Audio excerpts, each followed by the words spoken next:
Gaining the advantage in chess is only the beginning of the journey on the road to chess victory. Along that path, your opponent will often have many defensive chances, and you have to know how and when to break through your opponent's defenses to win the game. Let's take a look at some examples of how to break through to victory. In this position, white has a space advantage. Look at how advanced white's pawns are on the queen side.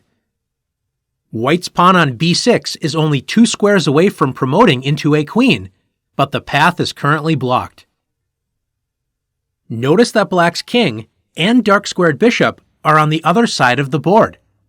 If only white could break through on the queen side and free the b6 pawn to advance up the board, white would be winning. Can you find the winning breakthrough idea for white?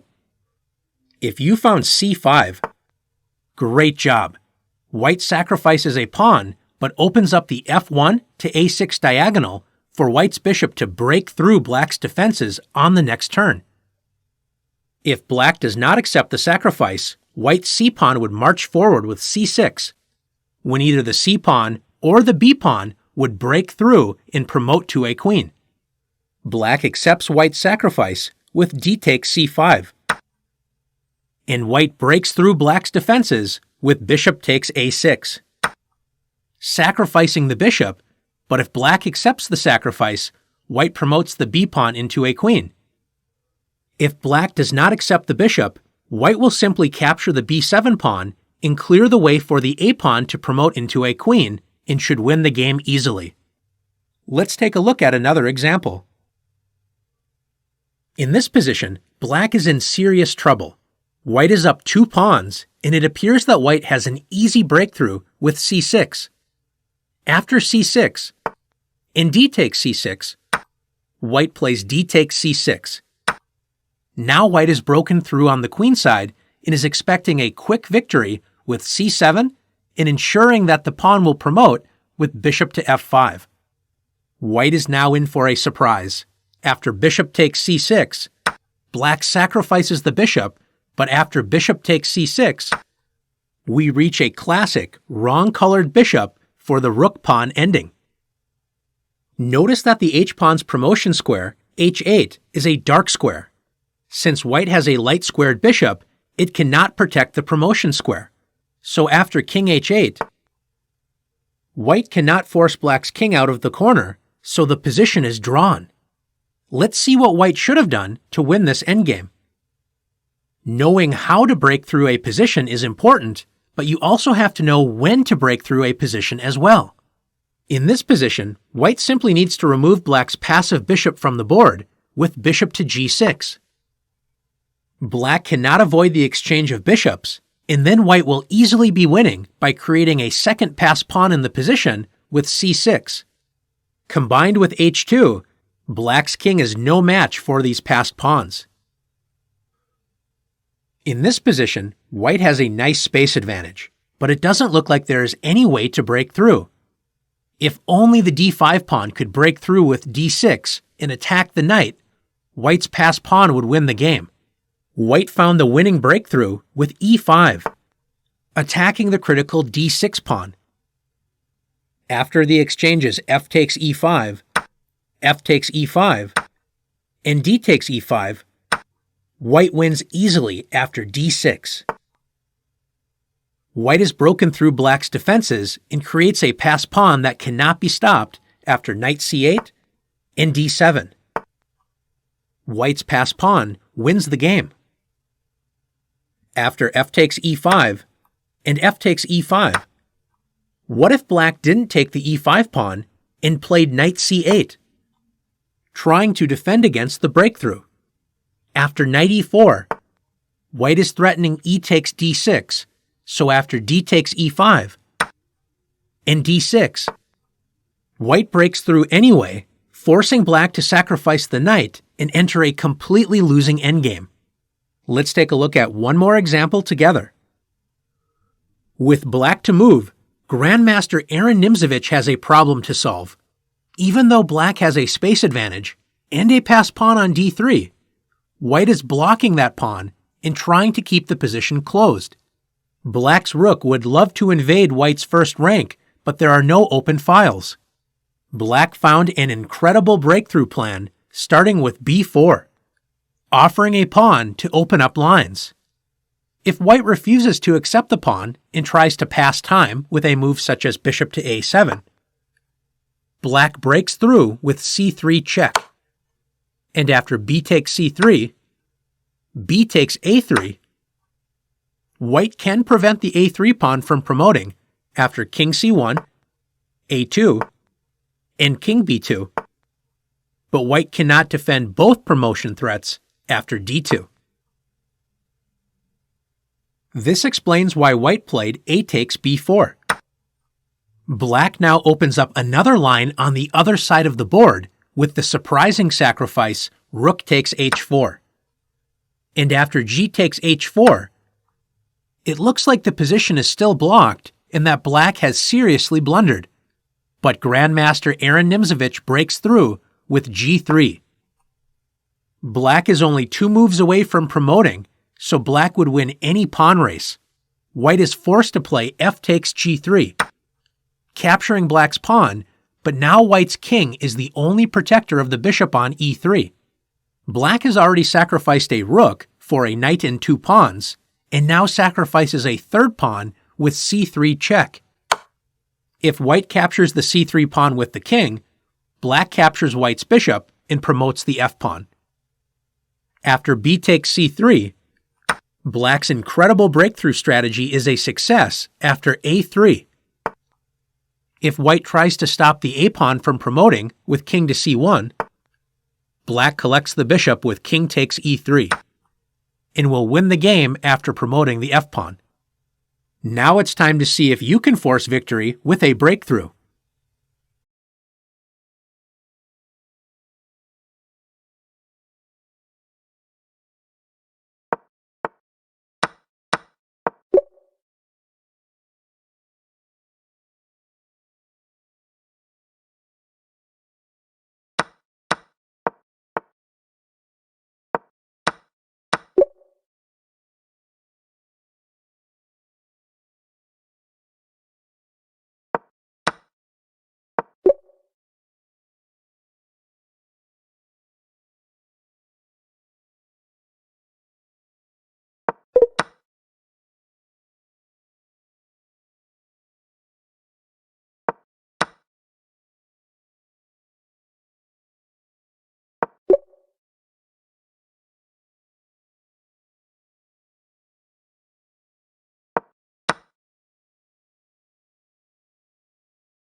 When you enter a middle game position, it isn't always easy to know what to do when there aren't any obvious tactics or targets to attack.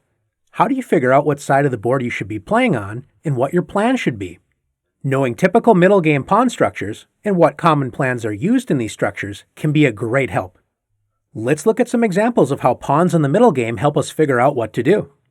In this position, future world champion Jose Raul Capablanca has the black pieces against American master Frank Marshall. Notice white has 4 pawns on the king side against black's 3 pawns. This is known as a 4 versus 3 pawn majority on the king side. Black, on the other hand, has 3 pawns on the queen side, and white only has 2 pawns. Black has a 3 versus 2 pawn majority on the queen side. Since white's pawn majority is on the same side as his castled king, it isn't easy for white to advance these pawns without risking his king's safety. In an endgame, black's king will also be a good defender against these pawns if they advance. Looking at the queen side, black comes up with the plan of advancing his queenside majority, starting with the move b5. White tries to slow down black's queenside pawn advance with a3. Black grabs more space in white's territory with the move c4. Black's plan is to continue to advance the queenside majority with a5 and b4, grabbing more space in white's territory. One long-term plan for black is to use the queenside pawn majority to create a pass pawn, which was the winning plan in the game. Let's see how he did it. Capablanca has made a lot of progress with his queenside majority, but he still needs to create a pass pawn. Black is now threatening rook c2, since white cannot capture the rook, when black would recapture with the b3 pawn and promote it into a queen on the next turn. Marshall prevented this idea by playing bishop d1. It looks like white is holding everything together against the queenside pawn majority, but now black breaks through white's defenses with c3. After b takes c3, can you find Capablanca's idea? That's right, he played b2. Black was able to force a pass pawn by advancing his pawn majority, and white's rook cannot both capture the pass pawn and protect the bishop on d1. After rook takes b2 and rook takes d1, Capablanca's great pawn play resulted in being up a bishop for 2 pawns, an advantage the great master had no trouble converting into victory. Let's take a look at another example of using pawns in the middle game to gain the upper hand against your opponent. You don't always need a majority of pawns to attack. In this typical Queen's Gambit decline position, white has 3 pawns on the queen side against black's 4 pawns. Even though black has the pawn majority on the queen side, white can successfully attack on that side of the board using an idea called the minority attack.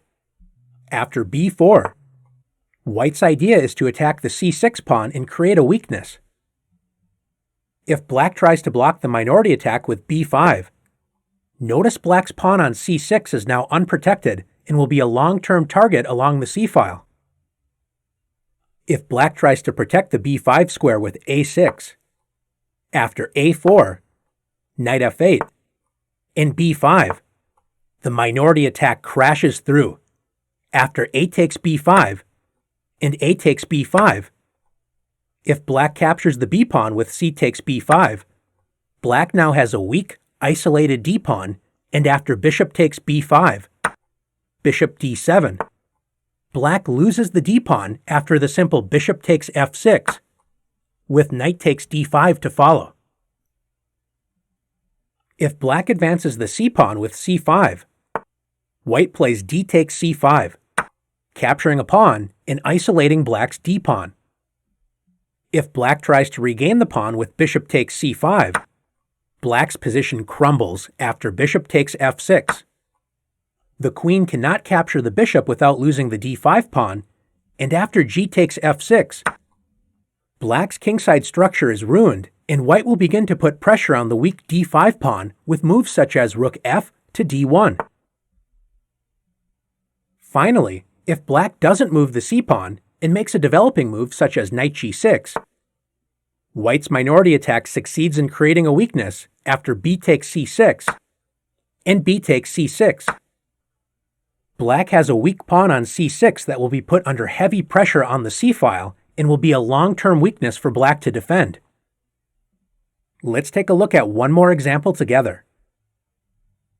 Can pawns help us create a plan even when there isn't a pawn majority or minority attack available? Yes, they can.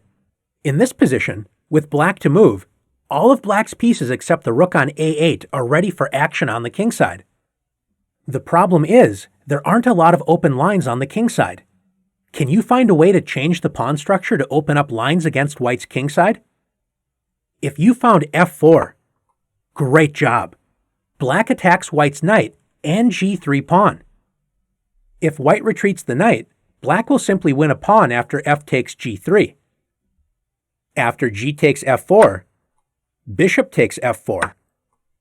With a single trade of pawns, a lot has changed in black's favor. Black's light-squared bishop has been activated, adding pressure to white's newly isolated pawn on h3.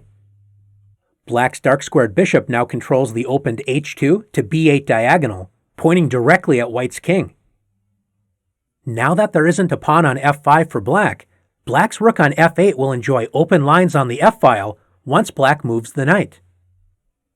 White's weakened kingside and passive pieces will be no match for black's energetic pieces, ready to join forces and attack the white king. Now that you've learned how understanding pawn structures can help direct you where to play, let's put your skills to the test.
A passed pawn can be incredibly dangerous for the defender, and it's no fun to helplessly watch a passed pawn march down the board and promote into a queen.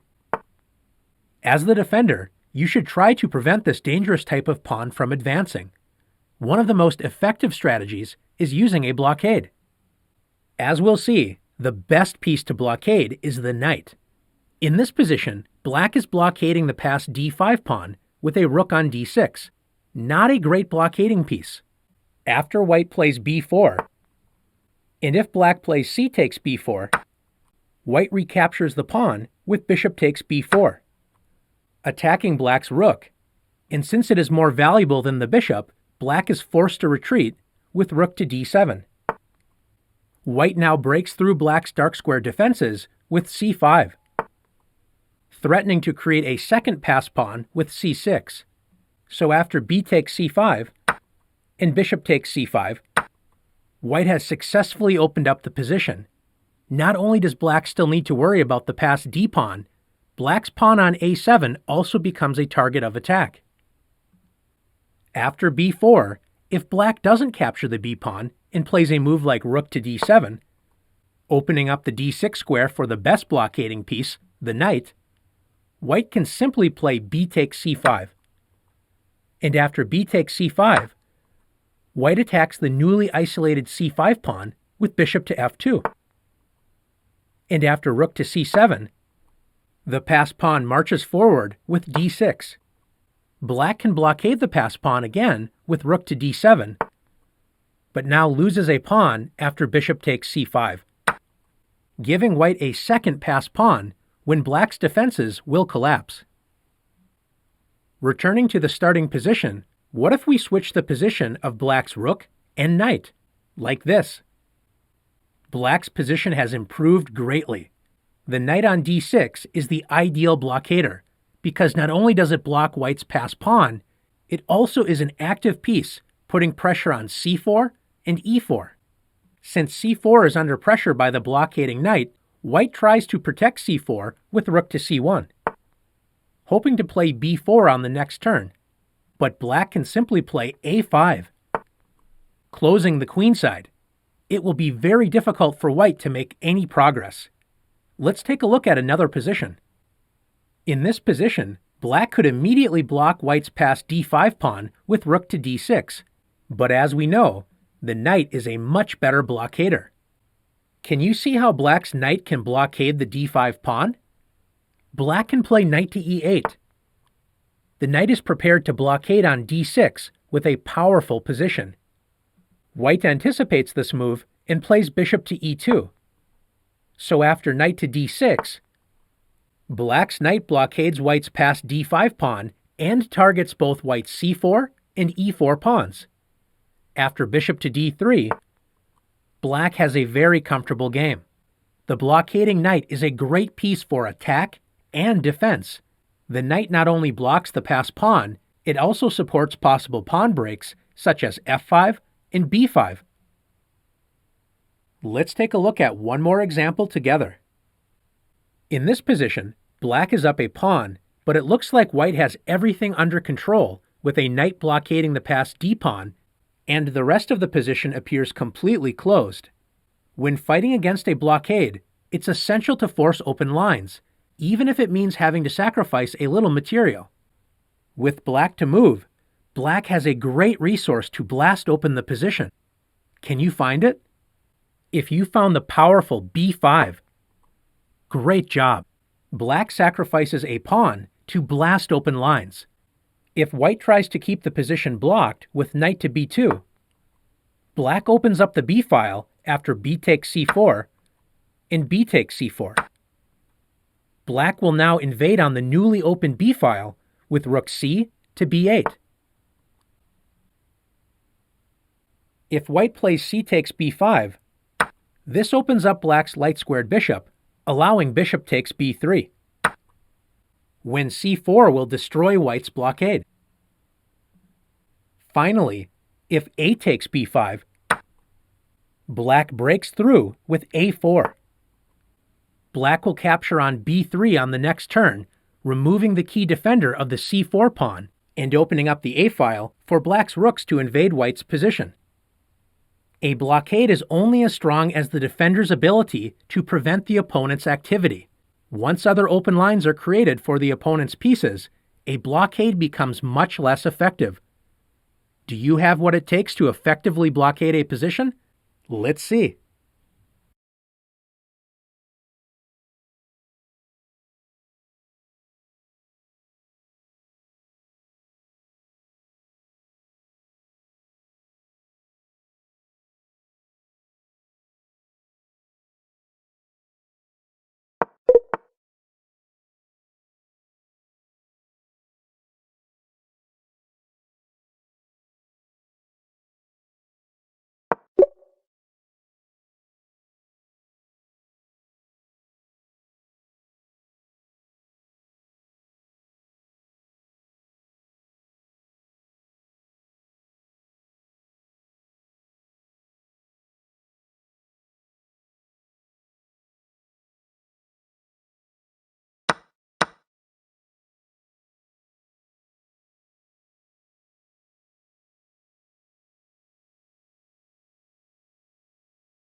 Some pawn structures can be your best friend or your worst nightmare. Two of the most typical pawn structures you should learn how to both play with and against are isolated and hanging pawn structures. In this endgame, white has an isolated pawn on d4. An isolated pawn is a pawn that is disconnected from the rest of the pawn structure and cannot be protected by another pawn. Isolated pawns can only be protected by pieces, so this makes it a serious weakness in the endgame. Notice that all of white's major pieces are passively defending the isolated pawn, while black's major pieces enjoy more space and put serious pressure on white's d4 pawn. Black is already threatening e5, not a position white wants to defend. Let's take a look at an isolated pawn position in the middle game. White has an isolated pawn on d4. When you have an isolated queen pawn, you should generally keep as many pieces on the board as possible and try to use these pieces to set up an attack, often on the king side. A positive of the isolated pawn is that since there are not any pawns on the files next to it, in this case the c and the e files, this means white can often use these files for attack. Rooks are especially useful on these files. When you are defending against an isolated pawn, you do not want to allow it to advance, which opens up more lines for attack and often eliminates the long-term weakness of the isolated pawn. The best way to do this is by blocking the square directly in front of the pawn, in this case, the d5 square. Black is threatening knight b4 to d5 when black blockades white's isolated pawn. The defender will look to trade pieces and work toward an endgame like the one we looked at a moment ago. With white to play, white plays the important a3, preventing black from playing knight b4. If black still tries to block the isolated pawn with knight d5, notice black's knight is no longer protecting h7, so white can continue to develop and create kingside threats with queen d3. Black either has to waste time retreating the knight back to f6 or create long-term weaknesses on the kingside with a move like g6.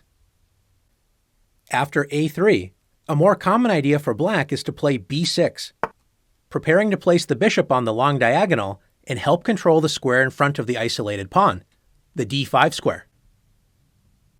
After queen d3, placing pressure on black's kingside, in bishop b7, white eliminates the isolated queen pawn and opens up the position with d5. It looks like white is simply losing a pawn after e takes d5, but this opens up the e-file for white's rook, placing pressure on black's bishop on e7.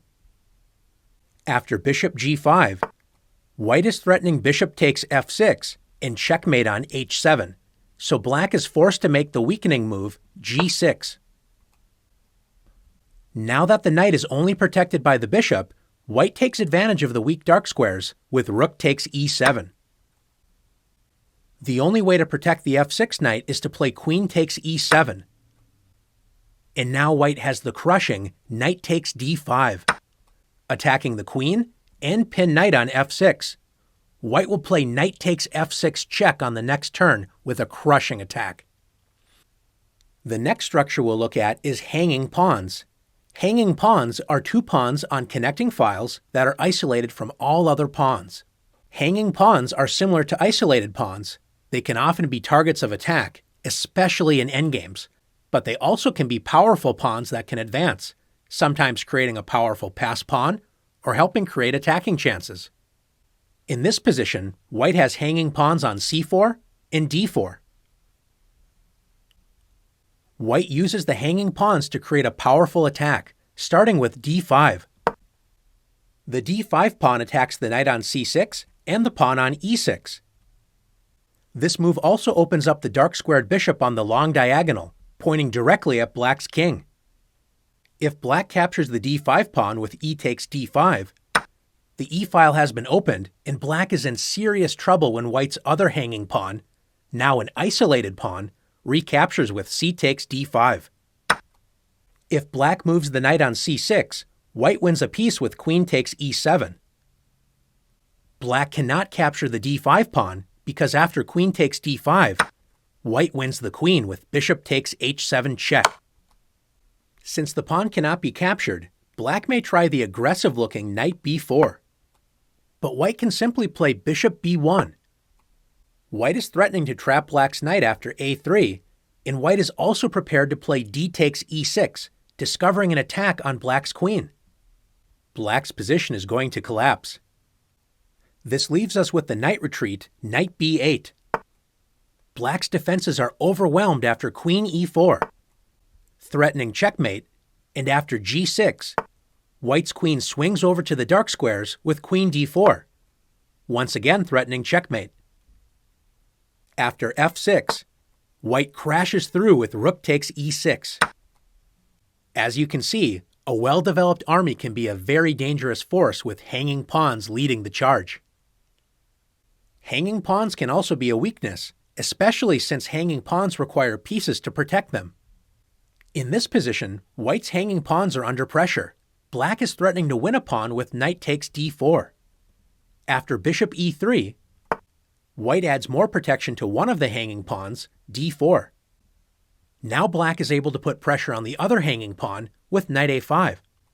Black's knight attacks white's queen, and with the rook on c8, the c4 pawn is under serious pressure.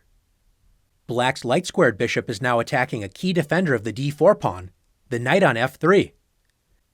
Capturing that knight would also ruin white's structure on the king side. White has too many weaknesses to try and protect and has a bad position. After exploring how to play with and against isolated and hanging pawns, now it's time to put your skills to the test.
A wonderful feeling in chess happens when you can place a piece on a great square that controls key enemy squares and your opponent cannot easily remove that piece. We call that square an outpost. An outpost is a square that cannot be attacked by an enemy pawn. The best outpost squares are those that control many key squares on your opponent's side of the board and are protected by one of your own pawns. The most effective outpost piece is usually the knight. Let's take a look at this position. White's knight is eyeing two attractive-looking squares in black's territory, d5 and f5. Which square should the knight choose? If white plays knight to f5, the knight is anchored by the pawn on e4, but notice this is not an effective outpost square because black can attack the knight with a pawn, in this case with g6. Black's dark squares are a little weakened by this move, but shouldn't be the end of the world in this endgame. White's knight had a much better square to use as an outpost. Let's take a look. A far better move is knight to d5. The knight lands on an excellent outpost square where no pawns can attack it. The knight is posted in the center of the board and controls many key squares in black's camp, including threatening a fork on b6. Notice that if black plays rook to c5, the knight doesn't have to move because it is worth less than the rook. This is another reason why knights are such strong outpost pieces. Once they take over an outpost square, it is very difficult to remove them. We should mention that white could place another piece on the d5 outpost with queen to d5. But it is not useful because black can force it to move away with rook to c5. Let's take a look at another example. In this position, white has a tremendous outpost square for the knight on d5.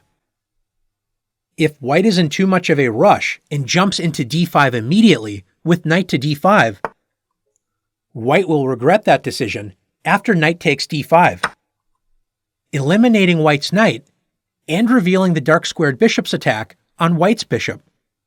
If white tries to save the bishop with bishop takes e7, black wins a piece after knight takes e7. White should first secure the outpost square by playing bishop takes f6, removing the guard of the d5 square, the knight.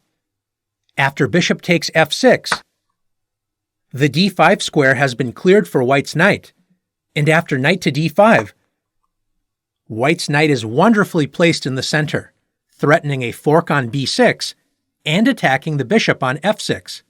White has a great position. In this position, black has a very strong outpost square available in white's kingside. Do you see it? That's right, the f4 square. After knight to h5, black's knight heads to f4 and opens up the rook's attack on f3. After queen to e3, protecting the pawn, black's knight leaps into the f4 outpost with knight to f4. Black is now threatening queen to g5 check and queen to g2 checkmate, so white is forced to play king to h1. White opens a space for the rook on g1 to help protect the king, but after queen to h4, black's pieces invade white's weak kingside with an overwhelming advantage. One idea is to play the rook lift, rook to f5, and rook to h5, threatening checkmate on h2. White will have a very difficult time trying to survive. Let's take a look at one more position together. In this position, it's black to move. If you were able to move your knight anywhere on the board, where would you like it to be? It's hard to find a better square than e3, where it would be planted in the heart of white's position and also forking the queen and rook. But how can the knight get there? If you found the excellent move d4, great job. This move attacks white's rook, clears open the d5 square for the black knight, and prepares to support a knight outpost on e3 or c3. White should retreat the rook to c1 when black has a tremendous positional advantage after knight d5 and knight to e3. But white may try to play the tricky rook to c4. preparing to capture the d4 pawn the moment black plays knight to d5. Remember to never trust your opponent's threats without double-checking them first, and in this case, white's threat of taking the pawn is a bluff. Black confidently plays knight to d5, when white should move the queen out of danger and allow black to play knight e3. But white plays rook takes d4. Can you see what white overlooked? White captured a pawn, but the unprotected rook is on the same diagonal as white's king. After queen to b6, white tries to protect the rook with queen to a1, and black simply wins a rook after knight f6, revealing a second attacker against white's pinned rook, the rook on d8. Now that you've learned the power of outposts, it's time to put your knowledge to the test.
Bishops love open diagonals, where they can quickly move from one side of the board to the other.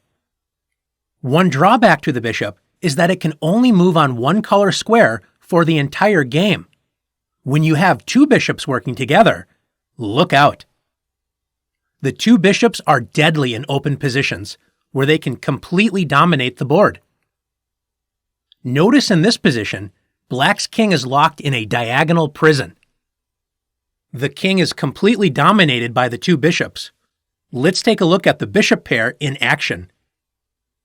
White has the two bishops in this position. Notice white's bishop on b2 is very strong, pinning the knight on f6 to the queen. White's light-squared bishop joins the kingside attack with bishop to e6 check.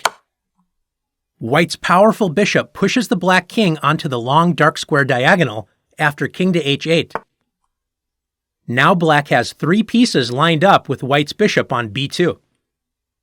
Can you see a plan for white to win black's pinned knight? If you found the plan starting with g4, great job. White advances the g-pawn and is ready to win the pinned knight on the next turn.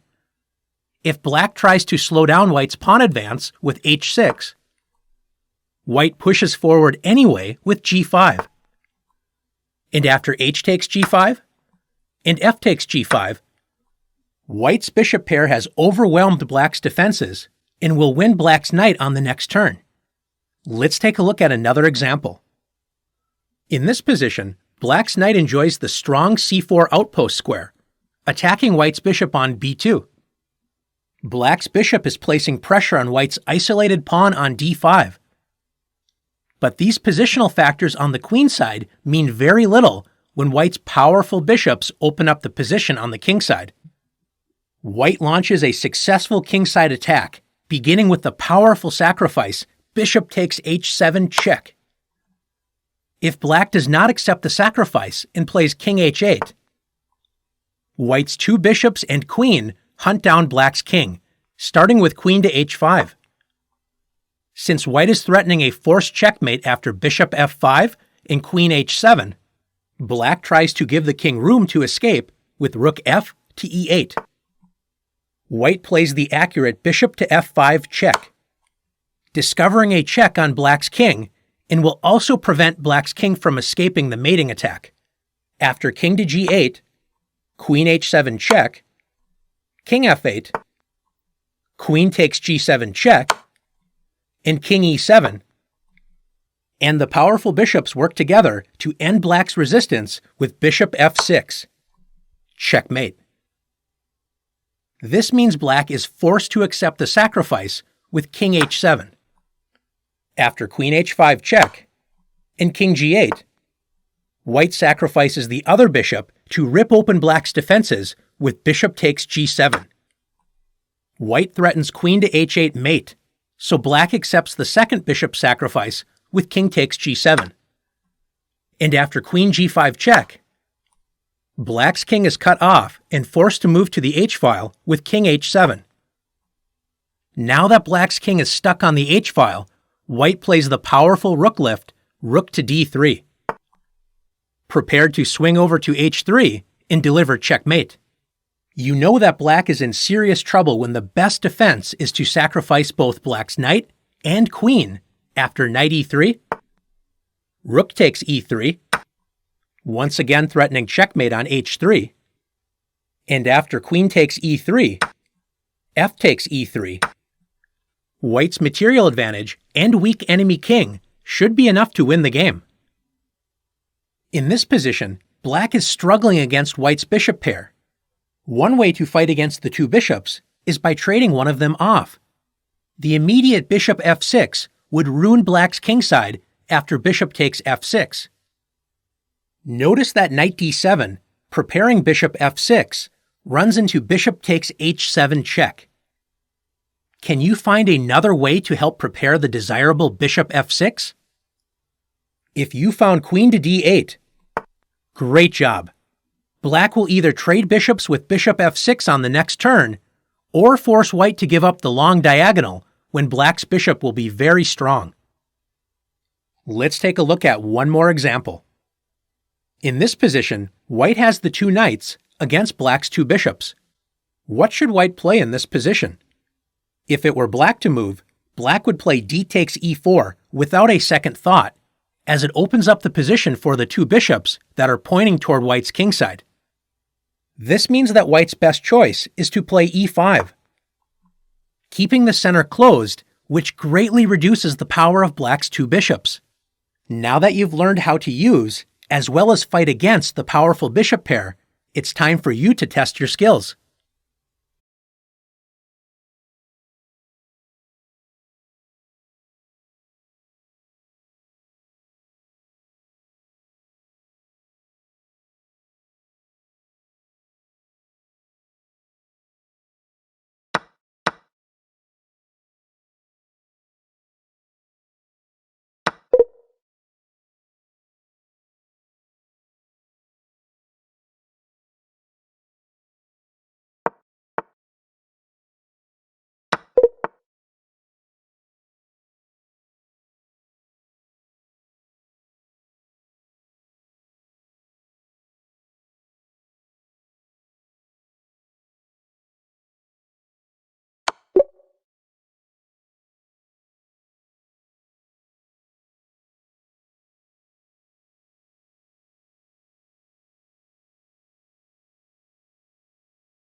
The biggest rivalry in chess is between the knight and the bishop.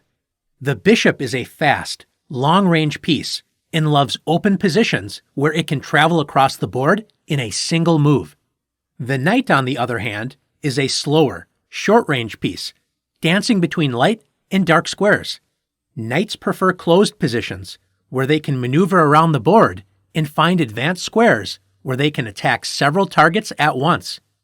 Let's take a look at some classic bishop versus knight battles. In this endgame position, material is equal, but the game itself is far from equal.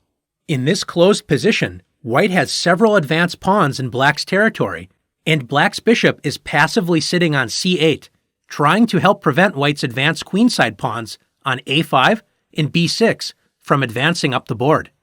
Notice that all of black's pawns are on light squares, which makes it difficult for the bishop to find an open diagonal to use.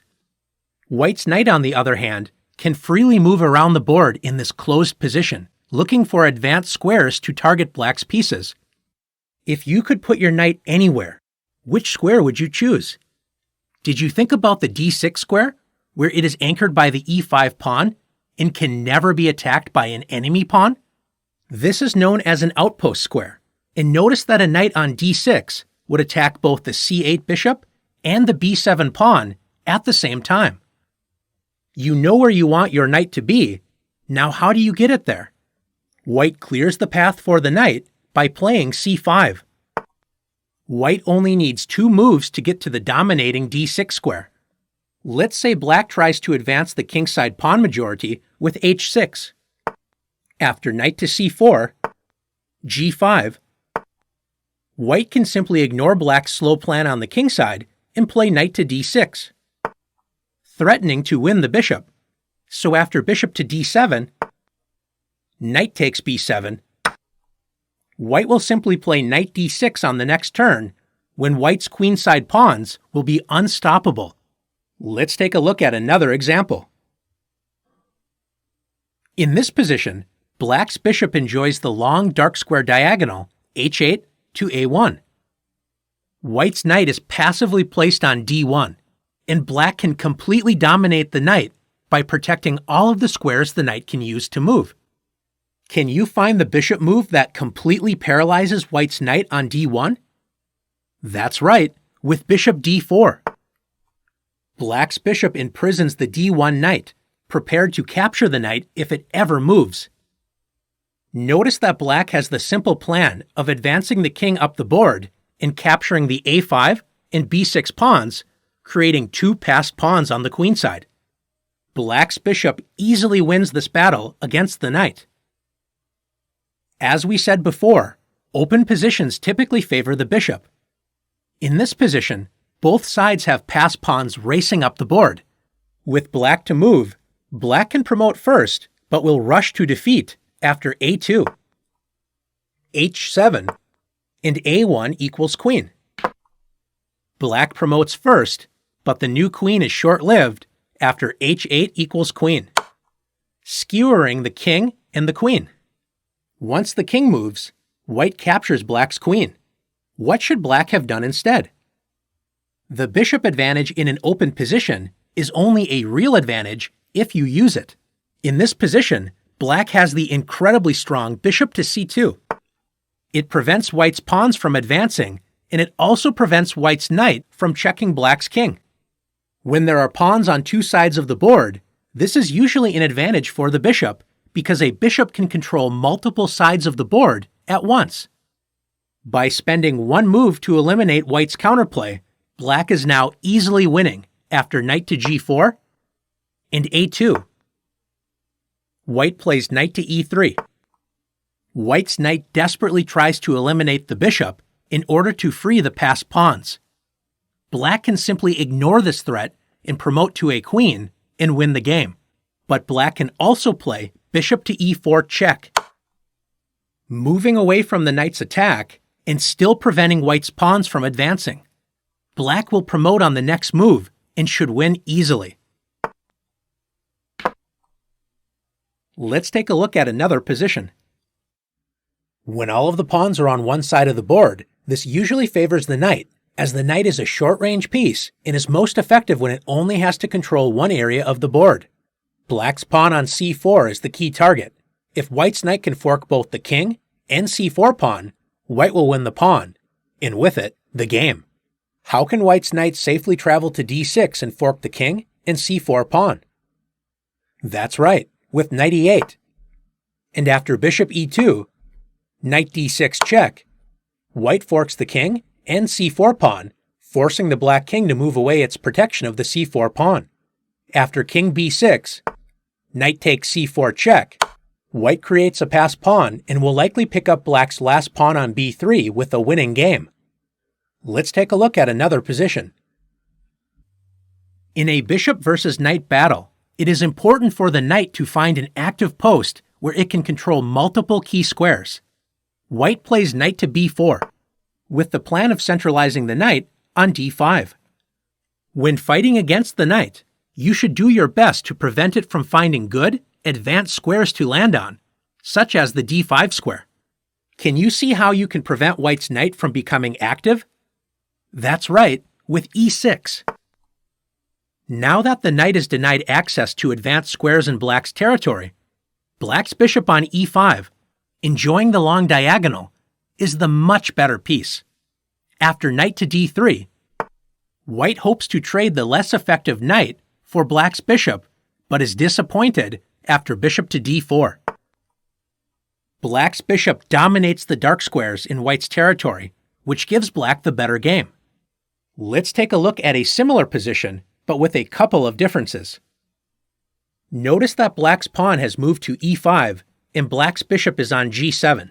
These two differences are enough to swing the bishop versus knight battle to white's advantage. Black's bishop is now passive, blocked behind the several pawns on dark squares. White's knight has the great outpost square d5 and leaps at the chance to move there with knight to b4. Black's best chance is to try and advance the h6 and g5 pawns up the board, taking more space and opening up some dark squares for black's passive bishop. A big mistake for black is to play a5. This move is a mistake, not only because it forces white to move the knight to a square where it wanted to go anyway, the d5 square. By moving the a6 pawn, notice the b5 square is a new outpost square that the knight can use later in the game. After knight to d5, the knight enjoys the d5 outpost square, where it controls several squares in black's territory, and it cannot be removed by any piece other than the more valuable rook. White's knight dominates black's bishop. Now that you've learned about the biggest rivalry on the chessboard, bishop versus knight, it's your turn to join the bishop versus knight battle.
As your chess game improves, so does the strength of your competition.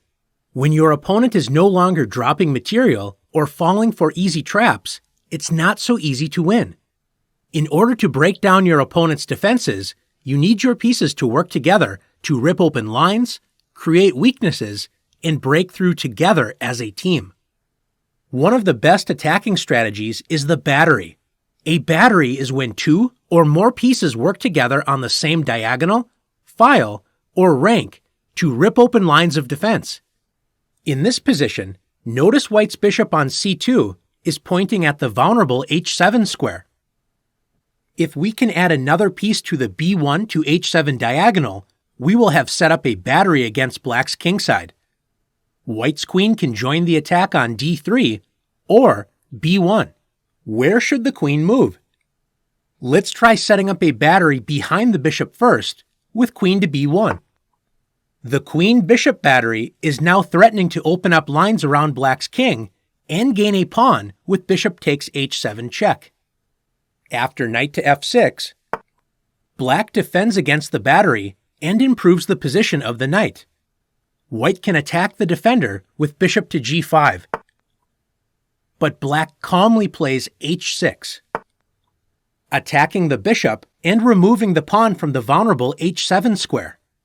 White can remove the guard with bishop takes f6 and bishop takes f6. And even though White can play bishop h7 check, Black can simply play king to h8. White has gained nothing from having the queen behind the bishop in the queen-bishop battery, and notice White's rook on a1 is now stuck in the corner because the queen is in its way. Let's take a look at this position again. Let's try putting the queen in front of the bishop, a far more effective battery.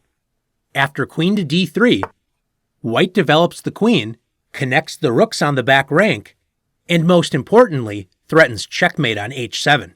If Black defends in the same way with knight f6, White can play bishop to g5. Black's kingside is under serious pressure. Black's best move is to play the weakening g6, preventing checkmate but creating weak squares around the Black king that can be targets for attack. If Black tries to defend in the same way when the queen was behind the bishop with h6, Black's position collapses after bishop takes f6, removing the defender. White at least wins a piece because after bishop takes f6, the queen-bishop battery crashes through with queen h7. Checkmate. Let's take a look at another position. In this position, White's rook on h1 is putting pressure on Black's h7 pawn. Notice that White's rook on d2 isn't really doing anything on that square. Can that rook become more active by setting up a battery on the h-file? Absolutely. After rook d to h2, Black is in trouble as White is threatening to break through the defenses by playing bishop takes f6 and then rook takes h7. Black does not have a good defense against this threat as h6 still runs into bishop takes f6, g takes f6, and the rook battering ram crashes through Black's defenses with rook takes h6. Let's take a look at another example. In this position, White will destroy Black's defenses using a combination of batteries. White first uses the queen-bishop battery to attack Black's important dark square defender of the king, the bishop on g7. After bishop to h6, White has the simple plan of capturing Black's bishop and then bringing the queen into the attack using the h6 square. If Black plays knight takes d4, hoping to distract White's queen from the attack, White simply ignores Black's knight and plays the powerful bishop takes g7.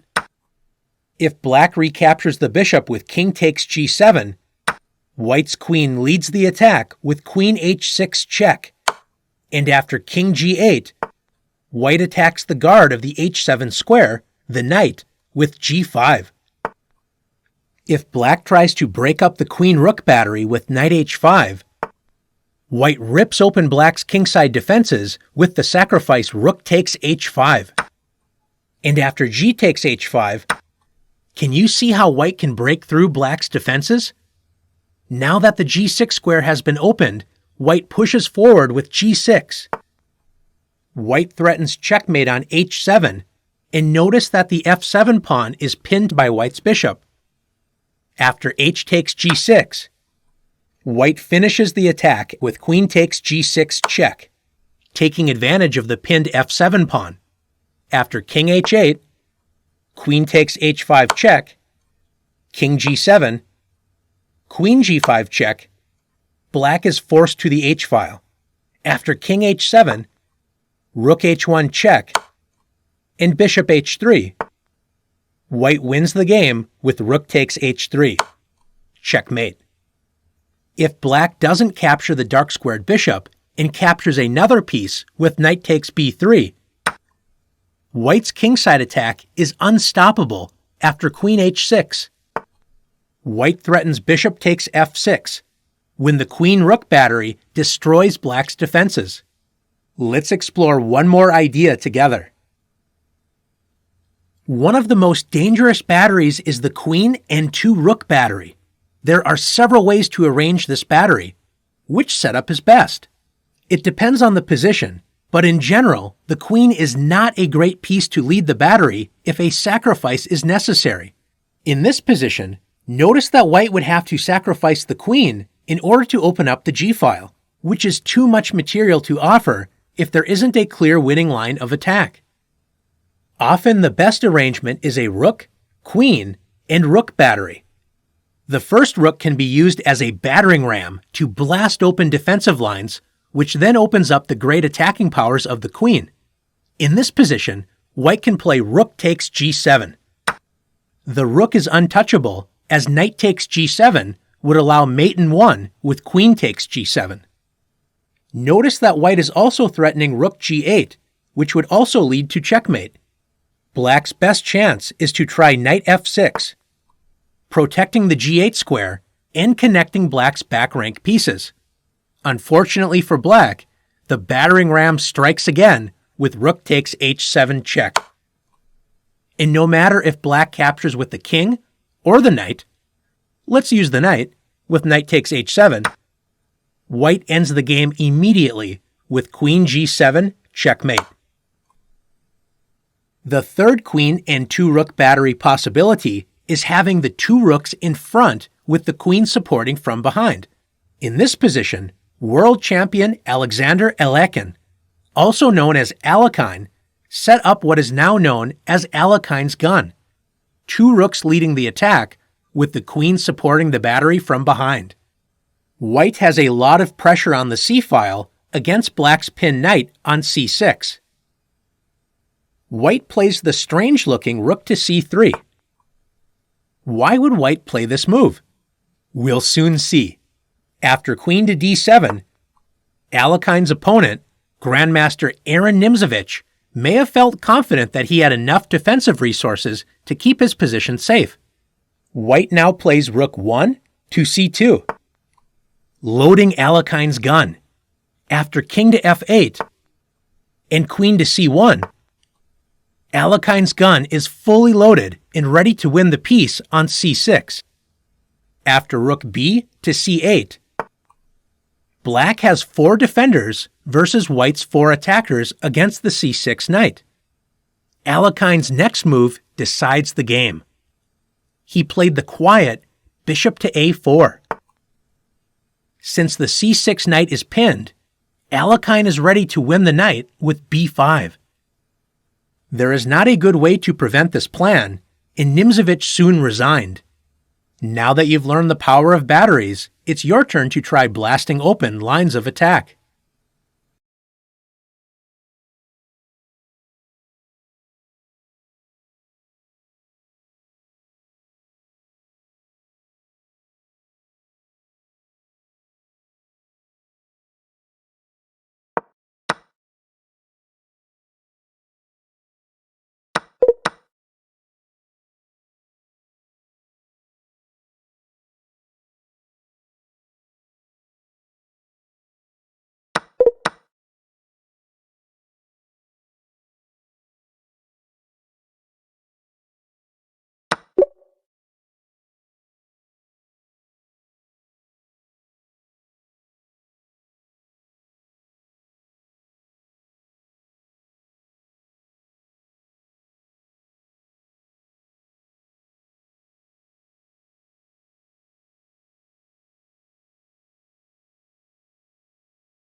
How often do you have your opponent right on the edge of defeat, but you're not sure how to finish the game? This happens to all of us, especially in endgames. In rook endgames, if you are able to get a rook on the 7th rank, your opponent is usually in trouble. If you're able to get 2 rooks on the 7th rank, look out. 2 rooks on the 7th rank are incredibly powerful, and they are known as pigs on the 7th because they capture everything in their path. In this position, white has more space on the queen side and more active rooks, but black is barely holding on. After white plays rook to d7, white invades the 7th rank and attacks the b7 pawn. After black defends with rook a to b8, white's second rook invades the 7th rank with rook f to f7. White's rooks attack both b7 and g7. If black attempts to trade one of these powerful rooks with rook f8, the pigs on the 7th finish the game quickly with rook takes g7 check, king h8, rook takes h7 check. The rook quickly captures 2 pawns, and after king g8, white's other rook delivers checkmate with rook d to g7, checkmate. Let's take a look at another position.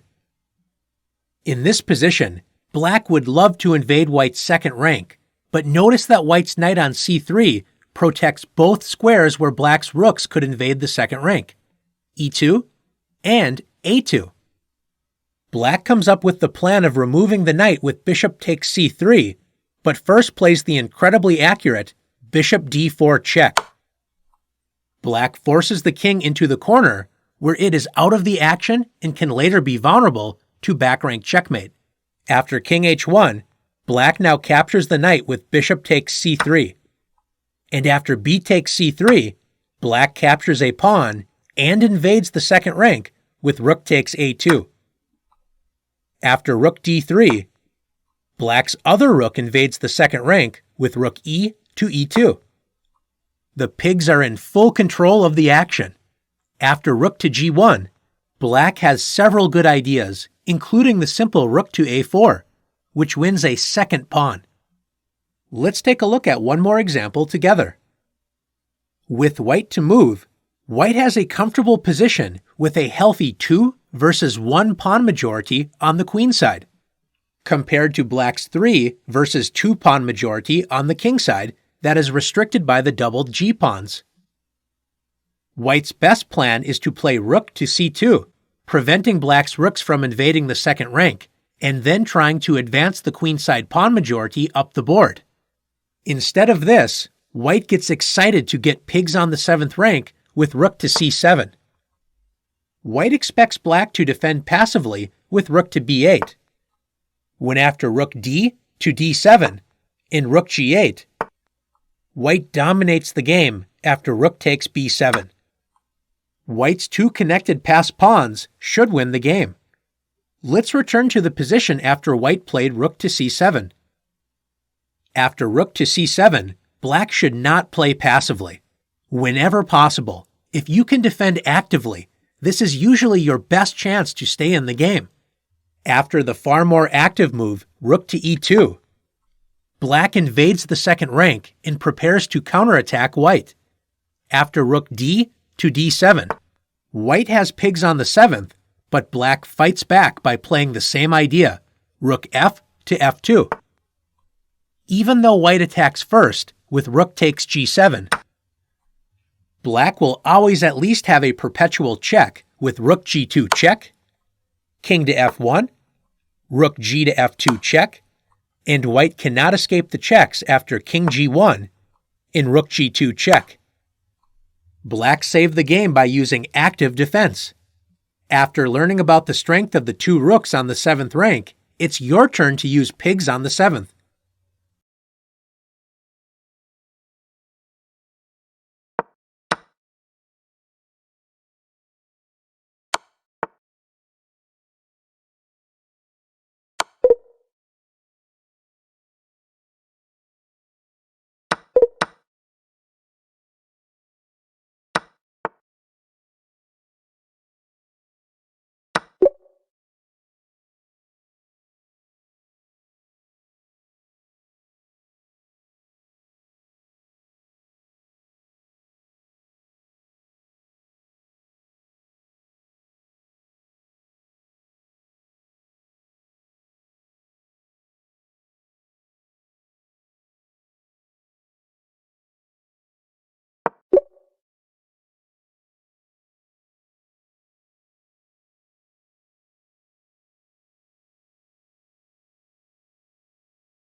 One of the most exciting tactics in chess is known as the windmill. Just like the blades of a windmill, this tactic goes around and around, destroying everything in its path. In this position, Mexican Grandmaster Carlos Torre has the white pieces against former world champion Emanuel Lasker. White's rook on g3 is lined up with black's king on the g-file. White would love to open up this rook and attack the g7 pawn with bishop to f6, but notice that black's queen pins the bishop to white's queen on the 5th rank. Grandmaster Torre teaches us that we must look deeper than just the surface of a tactic and plays the incredible bishop to f6. White sacrifices his queen, but knows he will regain it with a winning position using the windmill tactic. After queen takes h5, in rook g7 check, black's king is forced to h8. This is the beginning of the windmill tactic. White could regain the queen with rook to g5, discovering a check on the king, but there is a much stronger move. White played rook takes f7 check. White captures a pawn and discovers the bishop attack against black's king. After king to g8, White's rook returns to g7 with rook g7 check, forcing black's king to move to a discovered attack square with king to h8. As you can see, a windmill tactic can have an endless number of discovered checks. White uses this tactic to gain as much material as possible after rook takes b7 check. Black is forced to play king g8, and the windmill returns with rook g7 check. After king h8, White decides not to capture the a7 pawn because it would open up the a-file for black's rook. Grandmaster Torre regains his queen and ends the windmill tactic with rook g5 check. And after king h7, rook takes h5, black does get to fork White's rook and bishop with king g6. But after rook h3, king takes f6, White plays rook takes h6 check. After Torre's incredible windmill tactic, White is now up 3 pawns. Winning this position was no challenge for a player of Torre's strength. Let's take a look at another example of the windmill. In this position, black appears to be in serious trouble.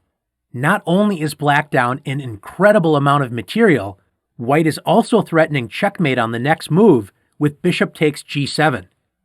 Unfortunately for White, black has the incredible windmill tactic that will destroy most of White's pieces. The windmill attack begins after rook g3 check.